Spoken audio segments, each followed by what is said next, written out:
Aleluia. Graças e paz, irmãos. Amém. Boa noite. Guerreiros, me ajuda aqui, por favor.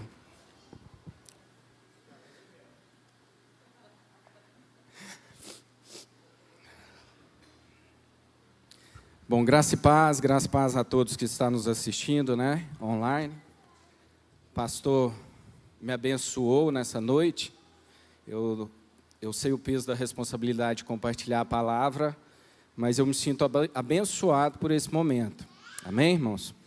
Então, eu queria compartilhar a palavra com vocês lá em João, capítulo 21. Evangelho de João, capítulo 21.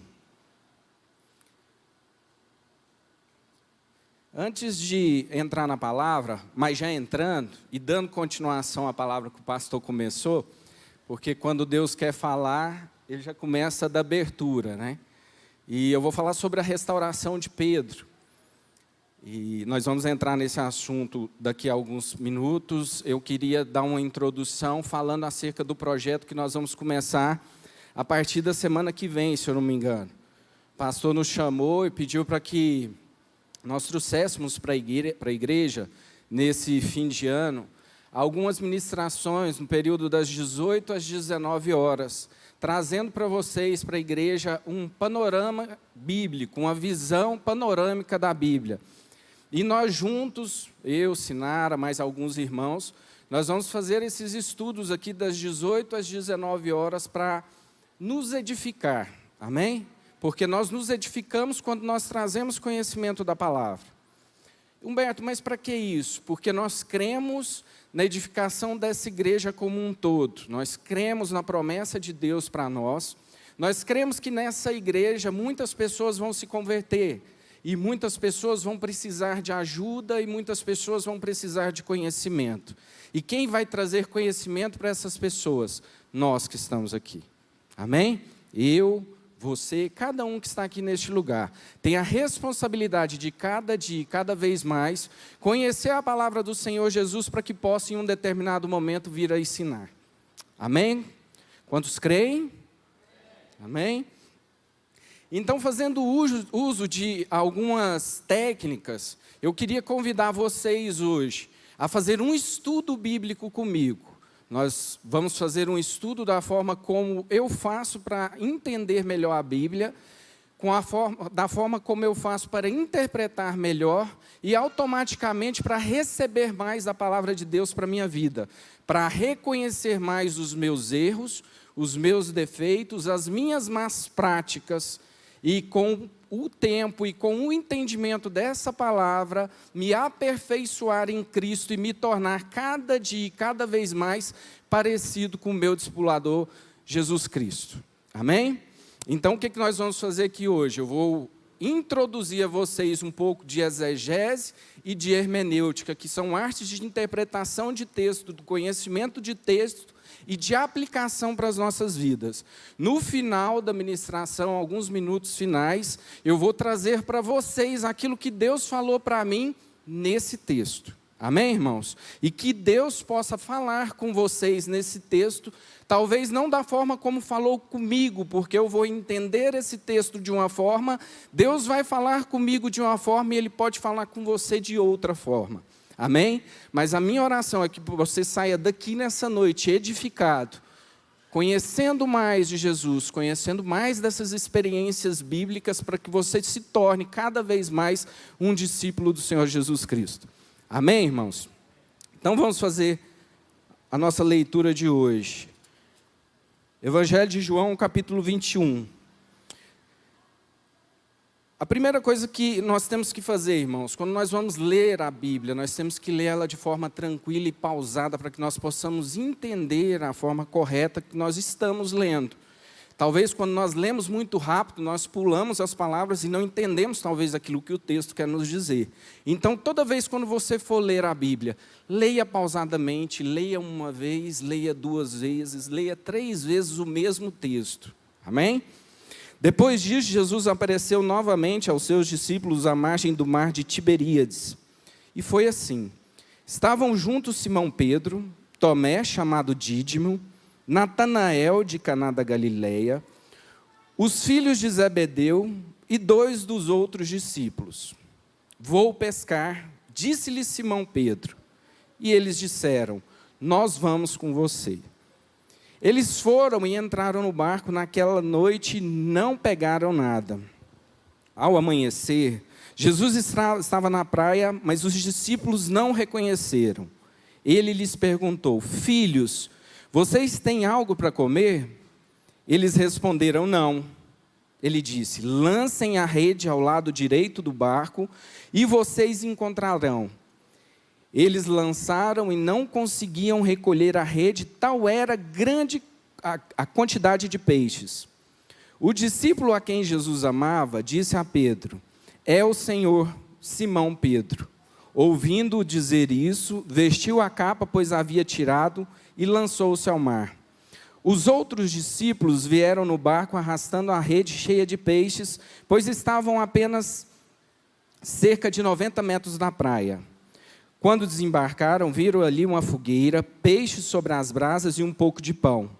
Disse-lhe Jesus, tragam alguns dos peixes que acabaram de pescar. Simão entrou no barco e arrastou a rede para a praia. Ela estava cheia, tinha 153 grandes peixes. Embora houvesse tantos peixes, a rede não se rompeu. Jesus disse, venham comer. Nenhum dos discípulos tinha coragem de lhe perguntar, quem és tu? Sabiam que era o Senhor. Jesus aproximou-se, tomou o pão e deu a eles, fazendo a mesma coisa com o peixe. Esta foi a terceira vez que Jesus apareceu aos seus discípulos depois que ressuscitou dos mortos. E agora o nosso texto principal. Jesus restaura Pedro. Depois de comerem, Jesus perguntou a Simão Pedro, Simão, filho de João, você me ama mais do que estes? Disse-lhe ele, sim, Senhor, tu sabes que amo. Disse-lhe Jesus, cuide dos meus cordeiros. Novamente Jesus disse, Simão, filho de João, você me ama? E ele respondeu, sim, Senhor, tu sabes que te amo. Disse Jesus, pastorei as minhas ovelhas. Pela terceira vez lhe disse, Simão, filho de João, você me ama? Pedro ficou magoado, porque Jesus lhe ter perguntado pela terceira vez, você me ama? E ele disse, Senhor, tu sabes todas as coisas e sabe que te amo. Disse-lhe Jesus, cuide das minhas ovelhas. Digo-lhe a verdade, quando você era jovem, vestia e ia para onde queria, mas quando for velho, estenderá as mãos e outra pessoa o vestirá e o levará para onde você não deseja ir. Jesus disse isso para indicar o tipo de morte com o qual Pedro iria glorificar a Deus, e então disse, siga-me. Amém? O nome da nossa ministração, se fosse para ter um título, era Filho, tu me amas?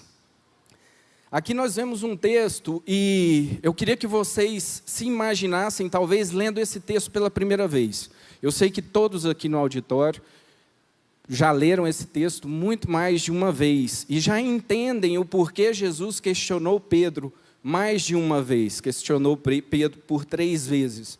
Mas se você não tivesse lido ainda esse texto, como você entenderia certas partes desse texto? Tais como as perguntas de Jesus para Pedro, ou a colocação de João acerca do tipo de morte a qual Pedro iria sofrer. Bem, vamos fazer um entendimento desse texto então. A primeira coisa que eu devo fazer é buscar conhecimento em outras fontes, não só na Bíblia também.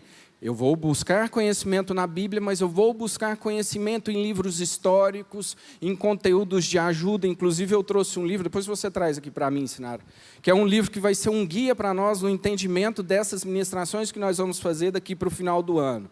Ele vai te ajudar a fazer uma boa interpretação, e ele é um guia para quando você lê qualquer tipo de texto na Bíblia. Ele vai falar sobre as linguagens de texto, vai falar sobre a autoria, enfim, todo o conteúdo que você precisa saber para fazer uma boa interpretação do texto da qual você está lendo. Então, se eu estivesse lendo esse texto pela primeira vez hoje, eu ia procurar saber primeiro quem escreveu. E nós sabemos que quem escreveu esse livro, ou esse evangelho, foi João, um apóstolo de Jesus, e ele estava presente nessa cena. Então nós entendemos que João, ele bota muita ênfase, muito sentimento em todo o seu evangelho. Por quê? Porque quando ele escreve esse evangelho, ele já está com cerca de 80, 85 ou talvez 95 anos, a gente não sabe a idade exata de quando ele escreveu, mas a gente sabe que ele escreveu na sua velhice. Depois que todos os seus amigos, depois que todos os discípulos que viveram essa cena aqui já haviam morrido. Por isso nós entendemos que no final do texto que nós lemos aqui, João já sabia que Pedro havia morrido, possivelmente crucificado de cabeça para baixo. Está na Bíblia isso? Não, isso é história fora da história. Se você for estudar essa parte da história, você vai ver que as possibilidades foram essas. Então, eu vou buscar, primeiro, quem escreveu o texto, em quais condições o texto foi escrito, qual que era a cultura da época. Cultura da época, nós sabemos que, naquela época, Roma dominava todo Israel, e que exercia um domínio e uma pressão muito grande naquele povo. Então, naquele tempo, era um tempo de morte, de escravidão, de domínio. E passando-se isso, nós temos que olhar outras situações também que compõem esse texto no qual nós vamos estudar e procurar ajuda ao Espírito Santo para que ele interprete e traga uma revelação para nós. Nós temos dentro desse texto aqui 8 personagens, 7 discípulos e Jesus, mas 2 deles são os personagens principais. Quem? Pedro e Jesus. Então eu tenho que entender pelo menos de uma forma mais completa sobre esses 2 personagens, Jesus e Pedro. Eu não vou falar sobre Jesus, mas eu vou falar sobre Pedro, porque eu vou fazer uma leitura de tudo aquilo que Pedro sofreu ou passou na Bíblia. Nós vamos estudar e nós vamos ver o encontro de Jesus com Pedro pela primeira vez. Ele estava onde? Pescando. E a Bíblia fala que ele não pescou nada naquela noite, tem um encontro com Jesus, Jesus dá uma direção para ele e ele tem uma pesca formidável naquele dia. Então Jesus chama ele para ser pescador de homens e ele, sem hesitar, aceita e segue Jesus. E depois disso nós vamos vendo a história se desenvolver e as situações por qual Pedro passa. Pedro anda sobre as águas, com um roupante ou um pico de fé tão alto que ele dá conta de andar sobre as águas e no mesmo instante ele dá conta de afundar. Nós começamos a ver um discípulo sendo formado com um temperamento explosivo, com um temperamento sanguíneo, com um temperamento esforçado, com decisões imediatas, e nós vamos vendo todas as situações por qual Pedro passa antes desse capítulo que nós lemos. E nós vemos Pedro tendo uma revelação tremenda quando Jesus pergunta para os discípulos, quem o povo fala que eu sou? E um dos discípulos diz, Elias, e tal. E Pedro fala, Jesus, tu é o Cristo, o Filho de Deus. E nós vemos Pedro tendo uma das maiores revelações de toda a Bíblia. E em seguida nós vemos Pedro sendo repreendido por Jesus como se fosse Satanás, quando Jesus fala para os discípulos que ele precisaria morrer na cruz e ressuscitar ao terceiro dia. E ao terceiro dia Jesus repreende Pedro. E nós vamos vendo a história se desenvolver até chegar em João capítulo 13. Coloca para mim, por favor. Em João capítulo 13, nós temos a Santa Ceia. O momento onde Jesus entra em Jerusalém, ele vira para Pedro e para João e manda eles ir prepararem o jantar.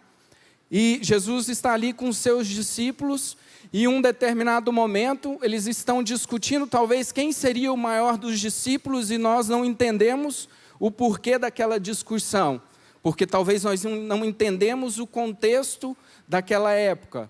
Nós temos uma imagem de que na Santa Ceia havia uma mesa e havia um banquete e havia as cadeiras e os discípulos estavam ali sentados, prontos para a refeição.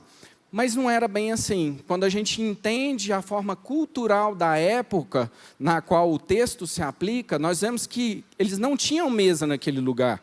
Eram almofadas, eles estavam sentados, prontos para comer com os pés talvez cruzados, esticados, e a cultura da época que eles andavam muito e não tinha asfalto, e era terra, e era necessário antes das refeições lavar os pés.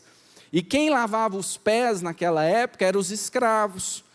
Como ali não tinha escravos, só tinha discípulos, eles estavam discutindo quem seria o mais inferior dos discípulos para poder lavar os pés. Esse é um tipo de vertente. Então Jesus ele pega e ele vai dar o exemplo, eu vou lavar os pés dos meus discípulos. E quando ele vai lavar os pés de Pedro, o que Pedro faz? Não. Os meus pés o Senhor não vai lavar. Jesus repreende ele novamente e fala, se eu não lavar os seus pés, eu não tenho parte contigo. Aí Pedro,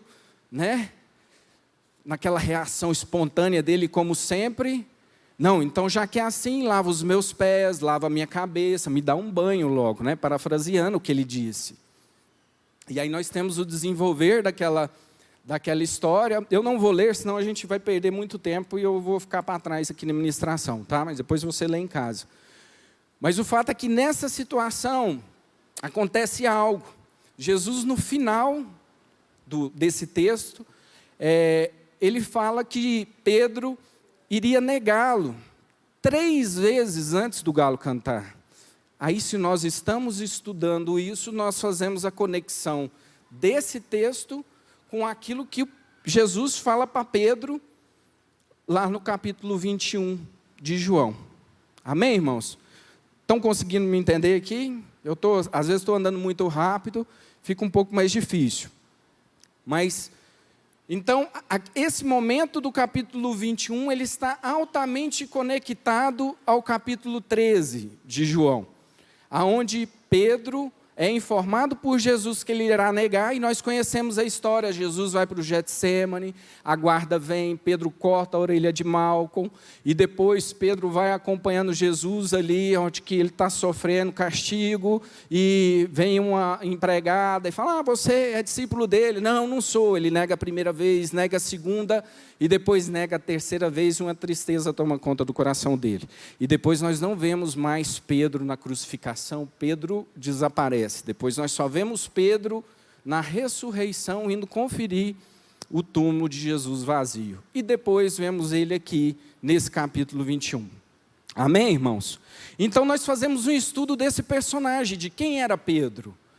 Pedro era um discípulo que prontamente, quando ouviu a palavra de Jesus, veio seguir Jesus, que estava presente em quase todos os milagres de Jesus, que estava disposto a qualquer coisa por Jesus, que falou que nunca iria negar Jesus. Enfim, um discípulo altamente comprometido com Jesus, mas que no momento de dificuldade, ele nega Jesus e ele desaparece. E aqui nós vemos toda uma situação, todo o contexto da época para esse texto que nós lemos. E nós vamos, então, depois de entender o que o texto está nos falando, nós vamos procurar dentro da Bíblia alguns outros textos que reforçam ou que fazem com que eu entenda melhor aquilo que foi dito nesse capítulo.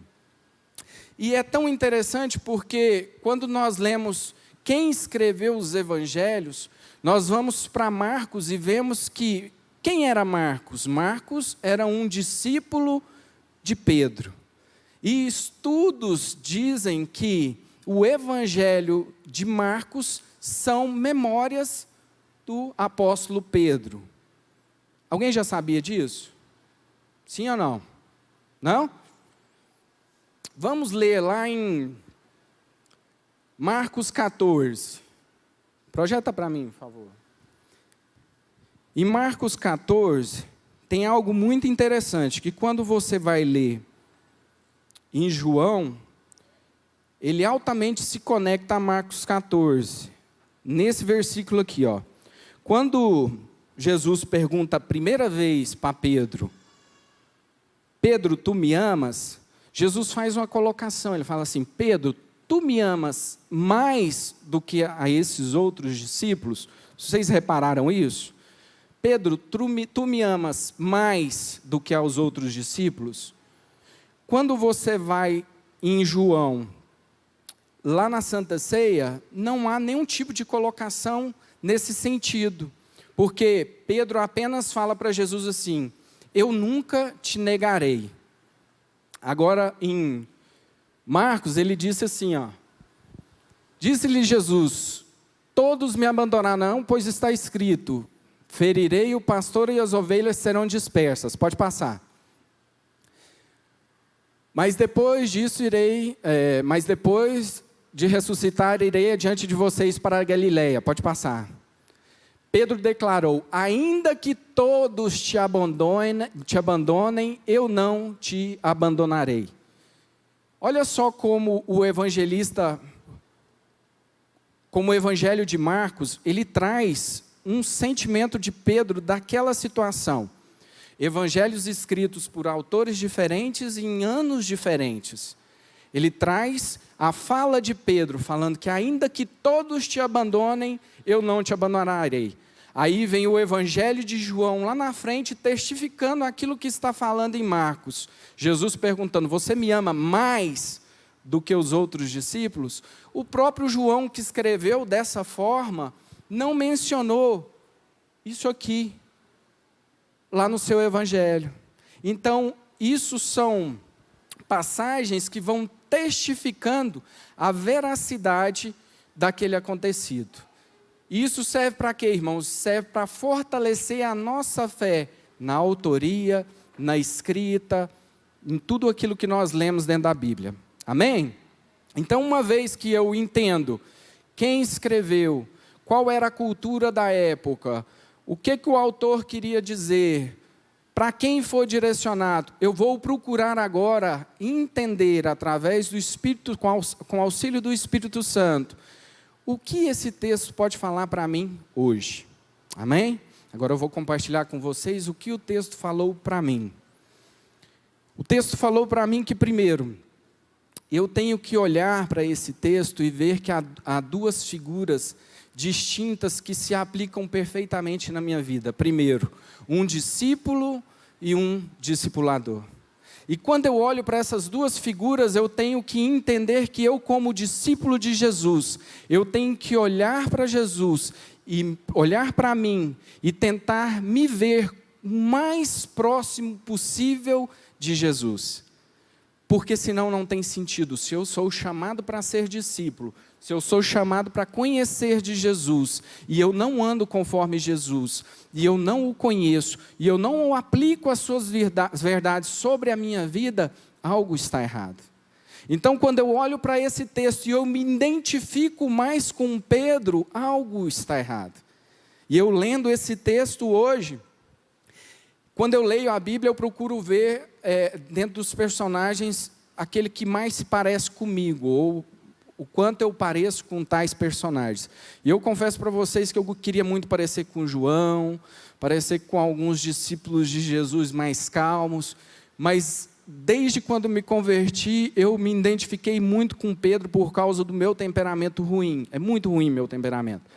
E eu já fui tão parecido com Pedro que até metade da orelha de alguém eu já arranquei, infelizmente.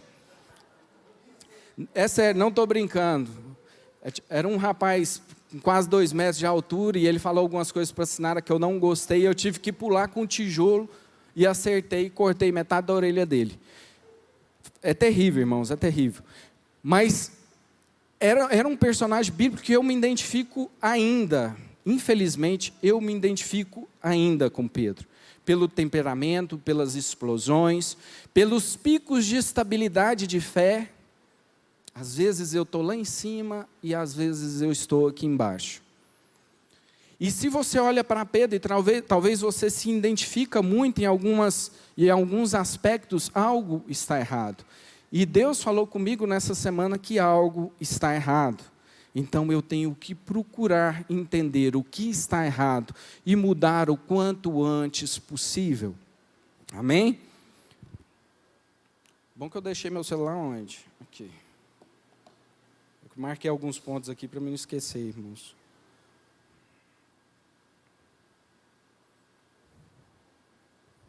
Então, quando eu olho para os dois personagens e eu me identifico mais para Pedro, eu vejo que algo está errado. Quando eu olho para a situação que Pedro passou naquele momento, quando Pedro negou a Jesus, eu vejo uma cultura da época, uma cultura de morte, eu vejo Jesus pronto para ser sacrificado e Pedro não quis embarcar naquele momento. Ele optou viver da melhor forma possível, ou fugir da morte de uma maneira mais rápida, do que enfrentar e declarar que ele era discípulo de Jesus. E é engraçado que pastor, há minutos atrás, ele fez uma oração aqui, e na abertura também ele falou, nós estamos passando por momentos difíceis. Nós estamos passando por um momento, irmãos, sem precedentes. Nós nunca vivemos isso, não experimentamos isso que nós estamos vivendo hoje, e nós nem sabemos no que vai dar. Há uma incerteza pairando sobre a nossa cabeça hoje. Sim ou não, irmãos? Sim. Nós estamos vivendo um tempo de morte. Infelizmente, nós estamos vivendo um tempo de morte. E o quanto hoje eu decido estar perto de Deus, perto de Jesus, ou afastado de Jesus, isso vai fazer uma diferença muito grande, mas muito grande. Eu converso com muitos amigos de igrejas diferentes, conheço muitos pastores, e eles têm feito as mesmas reclamações, ou não digo reclamações, os mesmos apontamentos. Esses cultos online, ele tem facilitado muito para muita gente, mas ele tem também facilitado uma dispersão muito grande do povo de Deus. Muitas pessoas poderiam estar aqui hoje e não estão.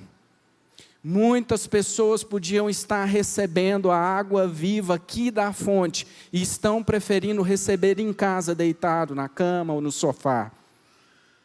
Há uma praticidade nisso que a gente não pode esquecer. Muitas pessoas queriam estar aqui, não podem estar, e estão bebendo a água em casa, isso é importante.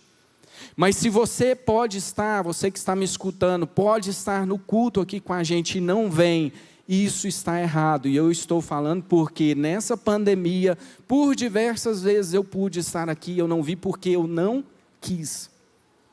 E isso não fez bem para mim, isso fez mal para mim. E isso me afastou de Deus. Amém, irmãos? Algo que nós temos que entender, que todos nós somos importantes para Deus e para a igreja. Nós somos a igreja. Cada um é membro, cada um faz parte do corpo e cada um edifica um ao outro.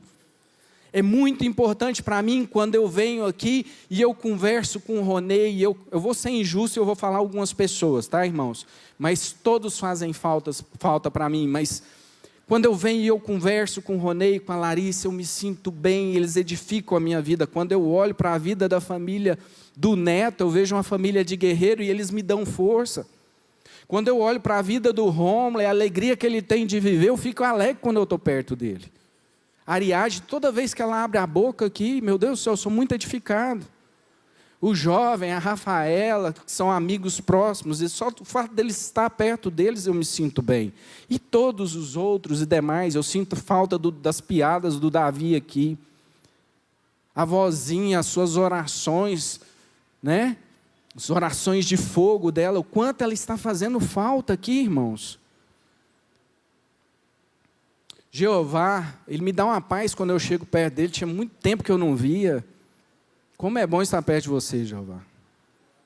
Então nós temos que entender que nós somos igreja, que nós somos corpo, e um soma com o outro neste lugar.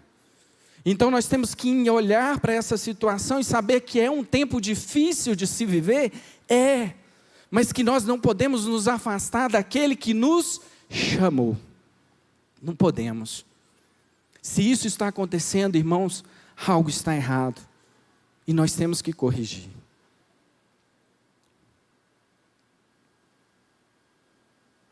E é tão interessante, né? Porque quando Pedro chama Jesus, Pedro está na sua profissão, está no seu trabalho, mas ele está infrutífero. E quando Jesus volta e chama Pedro de novo, porque ele havia negado, e Jesus estava falando para ele, olha, eu te amo da mesma forma. E os seus projetos continua do mesmo jeito e eu vou te usar da mesma forma. Em resumo, Jesus quis dizer aquilo para Pedro. O que Pedro estava fazendo? Pescando. Infrutífero de novo, não pegou nada de novo. Irmãos, não adianta, você foi chamado por Deus. E não adianta você querer voltar às velhas práticas, porque não vai dar certo. Uma vez que Jesus fala com você e Ele te chama, e Ele te sela, você não presta para mais nada. Sabia disso? Você não presta para mais nada. Você pode até ter prazer no pecado, mas ele não vai te satisfazer e encher o seu coração, como aquilo que preenche o seu coração quando você sabe que você está fazendo as coisas dele. Então, quando eu li esse texto de João, Deus falou comigo acerca dessas coisas. E essa é a forma correta de você fazer uma boa leitura da Bíblia e trazer essa revelação para a sua vida. Você entende o que Jesus queria falar para os discípulos, você entende aquilo que o autor quis colocar, e você olha e fala assim, como isso se aplica na minha vida hoje? E eu vou entender como está a minha vida, como está o meu caráter, como estão as minhas atitudes. E eu vou entender que quando Jesus pergunta para Pedro, Pedro, tu me amas? Essa mesma pergunta vale para mim hoje. Faz assim com o dedo assim, ó. Aponta para você. Imagine Jesus perguntando, falando o seu nome. Humberto, tu me amas? E eu respondendo para ele, Jesus, eu te amo. E refletindo naquilo que eu tenho feito de errado. Eu te amo, mas poderia estar melhor. Eu te amo, mas... Amém, irmãos? Que você possa ficar de pé nessa noite e refletir sobre essas palavras. E fazer essa pergunta para você nessa noite. Imaginar Jesus perguntando para você e falando o seu nome e perguntando se você o ama. Qual seria a sua resposta? Mediante as suas atitudes. Qual seria a sua resposta mediante a fé e o entendimento que você tem de que mesmo vivendo dias difíceis e dia de morte, há um Deus sobre a sua vida que te guarda e te protege? Que há um Deus acima da sua vida que, mediante qualquer tipo de dificuldade e enfrentamento, e mesmo em uma situação de morte, há algo maior para você. Há algo maior para você. Amém? Então você que está aqui comigo nessa noite, você que está em casa, que você possa fechar os seus olhos nessa noite e fazer uma oração pedindo perdão a Deus. Perdão pela incredulidade, perdão pelas atitudes, perdão porque talvez você tenha usado a graça de Deus de forma incoerente, de forma errada. Peça perdão a Deus nessa noite. E que seja a primeira oração e a segunda oração que seja uma oração de gratidão. De gratidão porque você está num lugar onde a palavra de Deus ela é ministrada, ela é ensinada e ela é entregue a você de uma forma que não te dá peso ou culpa, mas que traz liberdade, libertação. Senhor nosso Deus, nosso Pai, te agradeço por essa noite, eu te agradeço por tudo aquilo que o Senhor tem feito na minha vida, na minha casa e na minha família, Pai. Mas nessa noite eu quero colocar a minha vida diante do Senhor, Pai, e te pedir perdão. Perdão porque em várias situações, Deus, eu tenho agido não conforme um discípulo ou me baseando nos teus ensinamentos, mas talvez nos erros de pessoas ou de discípulos que ainda não chegaram à maturidade que o Senhor deseja. Deus, nessa noite eu quero colocar a minha vida e pedir que o Senhor derrame do sangue precioso de Jesus sobre a minha vida. Nessa noite, ó Deus, eu te peço, venha sobre a minha casa, sobre a minha família e sobre essa igreja, Pai, na qual nós sabemos e temos plena consciência do seu projeto e do propósito para cá. Nós te pedimos, ó Deus, que o Senhor venha trabalhar na nossa mente, e no nosso coração todos os dias, falando através da sua palavra, sendo orientados, ó Deus, pelo teu Espírito Santo, nos guiando, nos direcionando, ó Deus, para que possamos a cada dia nos aproximar do seu caráter, nos aproximar daquilo que o Senhor deseja para as nossas vidas. Sabemos, ó Deus, que somos falhos, que muitas vezes, ó Deus, nós deixamos as situações dominarem o nosso coração e a nossa mente, fazendo, ó Deus, com que tomamos atitudes através das nossas próprias forças, do nosso próprio entendimento, e deixando muitas vezes, ó Deus, de lado a nossa fé e a nossa crença nesse Deus que tudo pode, tudo faz sobre as nossas vidas. Te agradecemos, ó Pai, porque sabemos que essa vida é passageira, mas que a vida eterna já está cravada em nossos corações. Oramos por todos aqueles que estão nos assistindo em casa, e te pedimos, Senhor, que o teu Espírito Santo possa tocar em seus corações de uma forma tão forte, tão tremenda, que eles possam na primeira oportunidade estarem aqui conosco, reunidos, congregando e fazendo, ó Deus, essa transferência de amor, de paz, de aprendizado que só o Senhor nos entrega todos os dias da nossa vida, em nome de Jesus, amém.